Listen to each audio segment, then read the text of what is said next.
The Wraith hefts the can absently and says, age 28 seems old enough for Gately to remember U.S. broadcast television's old network situation comedies of the BS 80s and 90s, probably. Gately has to smile at the Wraith's cluelessness. Gately's, after all, a fucking drug addict, and a drug addict's second most meaningful relationship is always with his domestic entertainment unit, TV/VCR or HDTP. A drug addict's may be the only human species whose own personal vision has a vertical hold, for Christ's sake, he thinks. And Gately, even in recovery, can still summon great verbatim chunks, not only of drug-addicted adolescences Seinfeld and Ren and Stimpy and Ooh Is He when he's at home and exposed Northerners, but also the syndicated Bewitched and Hazel and ubiquitous MASH.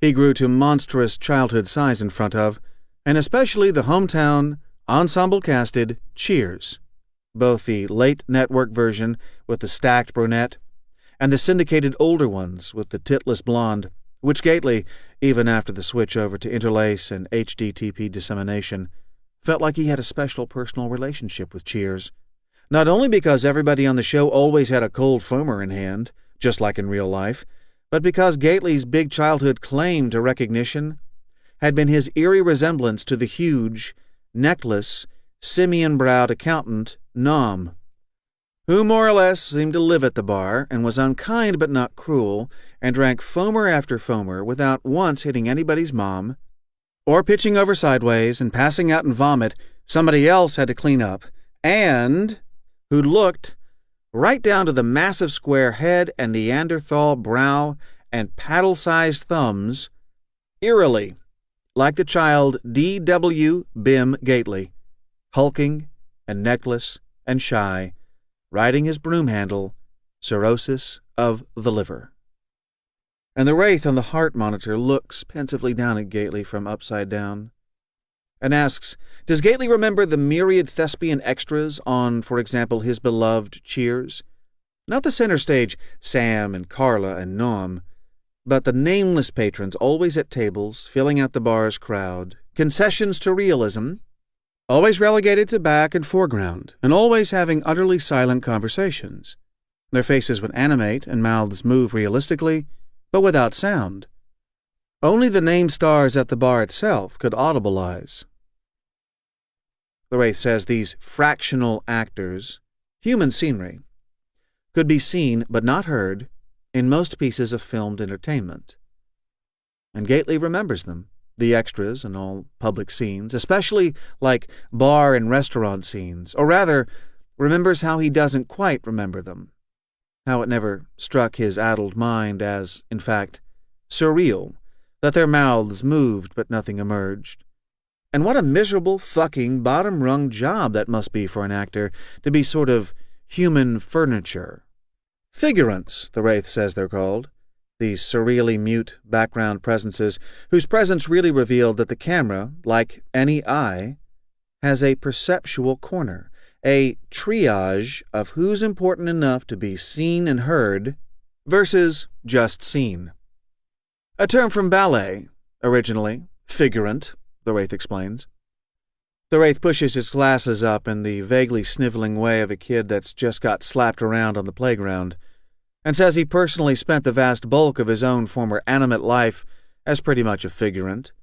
Furniture at the periphery of the very eyes closest to him, it turned out, and that it's one heck of a crummy way to try to live.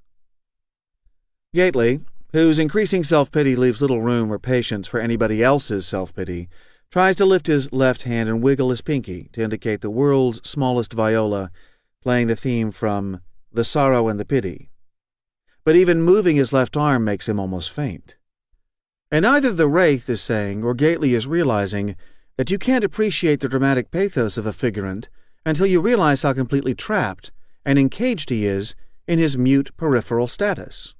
Because, like, say for example, if one of Cheers's bar's figurants suddenly decided he couldn't take it anymore and stood up and started shouting and gesturing around wildly in a bid for attention and non-peripheral status on the show, Gately realizes All that would happen is that one of the audibilizing named stars of the show would bolt over from stage center and apply restraints or the Heineken maneuver or CPR, figuring the silent gesturing figurant was choking on a beer nut or something, and that then the whole rest of that episode of Cheers would be about jokes about the named star's life-saving heroics, or else his fuck-up in applying the Heineken maneuver to somebody who wasn't choking on a nut. No way for a figurant to win. No possible voice or focus for the encaged figurant. Gately speculates briefly about the suicide statistics for bottom-rung actors. The Wraith disappears and then reappears in the chair by the bed's railing, leaning forward with its chin on its hands on the railing, in what Gately's coming to regard as the classic tell your troubles to the trauma patient that can't interrupt or get away position. The Wraith says that he himself, the Wraith, when animate, had dabbled in filmed entertainments, as in making them. Cartridges, for Gately's info, to either believe or not.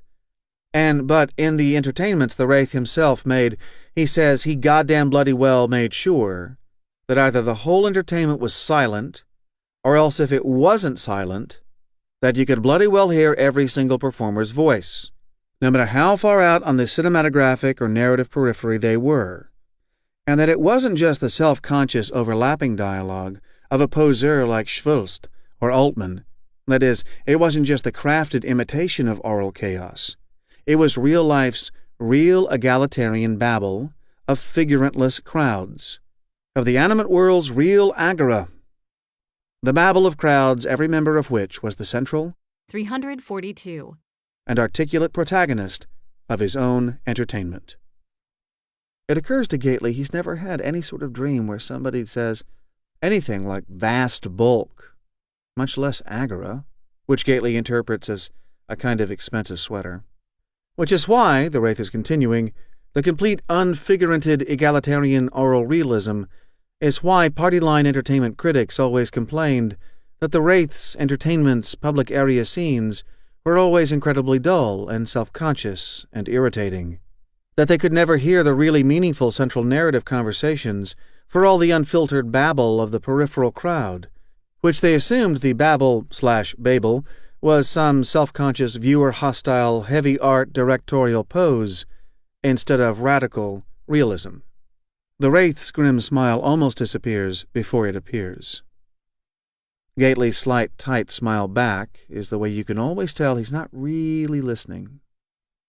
He's remembering that he used to pretend to himself that the unviolent and sarcastic accountant Nom on Cheers was Gately's own organic father, straining to hold young Bimmy on his lap and letting him draw finger pictures in the condensation rings on the bar top, and when he was pissed off at Gately's mother, being sarcastic and witty, instead of getting her down and administering horribly careful U.S. Navy brig-type beatings that hurt like hell but would never bruise or show. The can of foreign coke has left a ring on his forehead that's colder than the feverish skin around it, and Gately tries to concentrate on the cold of the ring, instead of the dead, cold, total ache on his whole right side. Dextral, or the sober memory of his mother, Mrs. Gately's ex-significant other, the little-eyed former MP in khaki skivvies, hunched, drunk over his notebook's record of his Heinekens for the day, his tongue in the corner of his mouth and his eyes scrunched as he tries to see a unitary enough notebook to write in. Gately's mother on the floor, trying to crawl off toward the lockable bathroom, quietly enough so the MP wouldn't notice her again.